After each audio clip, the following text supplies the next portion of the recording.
नमस्कार साथियों, आज हम यूपी पीसीएस की प्रारंभिक परीक्षा 2010 के हिस्ट्री के प्रश्नों को हल करेंगे। साइंस और टेक्नोलॉजी और पॉलिटी के क्वेश्चन कंप्लीट हो गए हैं। हिस्ट्री को हमने दो पार्ट में डिवाइड कर दिया है। मिडेवल हिस्ट्री को आर्ट एंड कल्चर के साथ सम्मिलित कर देंगे उसके क्वेश्चन, और ये भारतीय राष्ट्रीय आंदोलन से जो संबंधित प्रश्न पूछे गए हैं उनके बारे में चर्चा करते हैं। जिसमें कि पहला प्रश्न है हमारा, मंगल पांडे कहाँ के विप्लव से जुड़े हैं? ए बैरकपुर, बी मेरठ, सी दिल्ली, या डी उपर्युक्त में से कोई नहीं। तो इसका राइट आंसर हो जाएगा ए, यानी कि बैरकपुर। ए इज ए राइट आंसर। जो 1857 का विद्रोह हुआ था उसकी सर्वप्रथम शुरुआत मंगल पांडे जी ने की थी, जो कि चर्बी लगे कारतूस के प्रयोग के विरोध में। अगर पूछे कि विद्रोह कब स्टार्ट हुआ था, तो 29 मार्च 1857। और कई बार ये क्वेश्चन पूछा गया है कि मंगल पांडे जो है किस रेजिमेंट से संबंधित थे, तो ये 34वीं रेजिमेंट के सैनिक थे। तो इसका राइट आंसर हो गया ए, यानी कि बैरकपुर। प्रश्न नंबर है दूसरा, भारतीय स्वाधीनता आंदोलन के सरकारी इतिहासकार थे? ए आर.सी. मजूमदार, बी ताराचंद, सी वी.डी. सावरकर, या डी एस.एन. सेन। तो इसका राइट आंसर हो जाएगा डी, यानी कि एस.एन. सेन जो है भारतीय स्वाधीनता आंदोलन के सरकारी इतिहासकार थे। तो D is a right answer. SN. Sen के समय ही जो उस समय के शिक्षा मंत्री थे मौलाना अब्बुल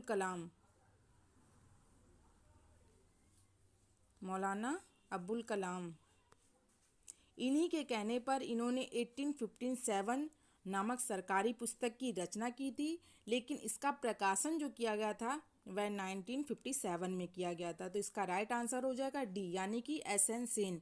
प्रश्न नंबर है तीसरा, निम्नलिखित संगठनों में से किसने शुद्धि आंदोलन का समर्थन किया? ए आर्य समाज, बी ब्रह्म समाज, सी देव समाज, या डी प्रार्थना समाज। तो इसका राइट आंसर हो जाएगा ए, यानी कि आर्य समाज। ए is a right answer. Arya Samaj की स्थापना की बात करें तो इसकी स्थापना 1875 में स्वामी दयानंद सरस्वती जी ने की थी। स्वामी दयानंद सरस्वती जी ने की थी। शुद्धि आंदोलन का मतलब क्या था? ये शुद्धि आंदोलन अगर पूछा जाए तो ये मतलब उस समय के जो हिंदू थे वे किसी कारणवश किसी दूसरे धर्म को अपना ले रहे थे, और उन्हें पुनः हिंदू धर्म में वापसी के लिए उन्हें प्रोत्साहित करने के लिए ये शुद्धि आंदोलन चलाया गया था। तो इसका राइट आंसर हो जाएगा ए, यानी कि आर्य समाज। प्रश्न नंबर है 4, स्थानीय शासन व्यवस्था को किस वायसराय के समय प्रोत्साहन मिला? A Lord Mayo, B Lord Ripon, C Lord Dufferin, या डी लॉर्ड कर्जन। तो इसका राइट आंसर होगा बी, यानी कि लॉर्ड रिपन। बी जे राइट आंसर। अगर इनके कार्यकाल की बात करें तो 1880 से लेकर के 1884 था इनका कार्यकाल। इनसे संबंधित और भी कुछ क्वेश्चन क्रिएट हो जाते हैं, जैसे कि वर्नाकुलर प्रेस एक्ट इन्होंने ही रद्द किया था 1882 में। और नियमित जो जनगणना की जो शुरुआत हुई थी 1881 में तो ये लॉर्ड रिपन ने ही की थी। और फ्लोरेंस नाइटिंगेल ने इन्हें भारत के उद्धारक के रूप में संज्ञा दी है। अगर ये कभी क्वेश्चन पूछे कि भारत के उद्धारक की संज्ञा लॉर्ड रिपन को किसने दी है, तो फ्लोरेंस नाइटिंगेल ने। तो इसका राइट आंसर हो गया बी, यानी कि लॉर्ड रिपन। प्रश्न नंबर है 5, सूची फर्स्ट को सूची सेकंड से सुमेलित कीजिए। एक तरफ लेखक दिए गए हैं और दूसरी तरफ कृतियाँ दी गई हैं। बंकिम चंद्र चटर्जी आनंद मठ, माइकल मधुसूदन दास कैप्टिव लेडी, सी है रविन्द्रनाथ टैगोर गोरा, और डी है Sarojini Naidu the broken wing. तो इसका राइट आंसर, ये पहले से ही सभी सुमेलित हैं।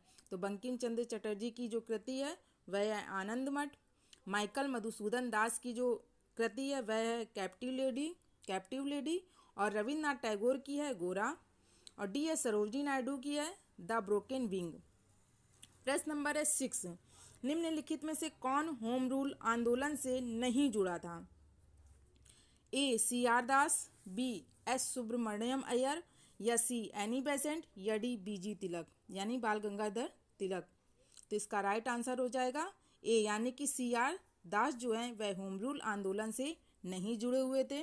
और ये होम रूल आंदोलन जो है 1917 में स्टार्ट हुआ था। इससे संबंधित जो नेता थे वह एनी बेसेंट, बाल गंगाधर तिलक और एस सुब्रमण्यम अय्यर जी थे। तो इसका राइट आंसर हो गया ए, यानी कि CR दास जो हैं वह होम रूल आंदोलन से जुड़े हुए नहीं थे। प्रश्न नंबर है 7, निम्नलिखित में से किस आंदोलन में महात्मा गांधी ने पहली बार भूख हड़ताल का प्रयोग हथियार के रूप में किया था? ए असहयोग आंदोलन, बी रोलेट सत्याग्रह, सी अहमदाबाद की हड़ताल या डी बारदोली सत्याग्रह। तो बारदोली सत्याग्रह तो सरदार वल्लभ भाई पटेल जी को इन्हीं में सरदार की उपाधि मिली थी, वहाँ की महिलाओं ने दी थी। और इसका राइट आंसर हो जाएगा सी, यानी कि अहमदाबाद की हड़ताल में सर्वप्रथम गांधी जी ने पहली बार भूख हड़ताल का प्रयोग जो है वह हथियार के रूप में किया था। तो सी इज ए राइट आंसर। प्रश्न नंबर है 8, निम्नलिखित में से किसने कहा था विदेशी वस्त्रों की बर्बादी ही उनके साथ सर्वोत्तम व्यवहार है? ए रविन्द्रनाथ टैगोर, बी महात्मा गांधी या सी चित्तरंजन दास या डी सुभाष चंद्र बोस। तो इसका राइट आंसर होगा बी, यानी कि महात्मा गांधी जी ने कहा था कि विदेशी वस्तुओं की बर्बादी ही उनके साथ सर्वोत्तम व्यवहार है। प्रश्न नंबर है 9, निम्नलिखित में से किसने असहयोग आंदोलन को समर्थन दिया परंतु उसका परिणाम नहीं देख सके? ए बाल गंगाधर तिलक, बी लाला लाजपत राय, सी मोतीलाल नेहरू या डी चित्तरंजन दास। तो इसका राइट आंसर हो जाएगा ए, यानी कि बाल गंगाधर तिलक जो थे इन्होंने असहयोग आंदोलन का समर्थन किया था लेकिन उसका परिणाम नहीं देख पाए क्योंकि उनकी मृत्यु हो गई थी। तो उनकी मृत्यु हुई थी 1 अगस्त 1920 को, और असहयोग आंदोलन जो है स्टार्ट हुआ था 1920 में और ये 1920 से लेकर के 1922 तक चला था। तो इसका राइट आंसर हो गया ए, यानी कि बाल गंगाधर तिलक जो थे इन्होंने असहयोग आंदोलन का समर्थन किया था परंतु उसका परिणाम नहीं देख सके थे। असहयोग आंदोलन 1920 से 1922 तक चला था। इसका राइट आंसर हो गया ए।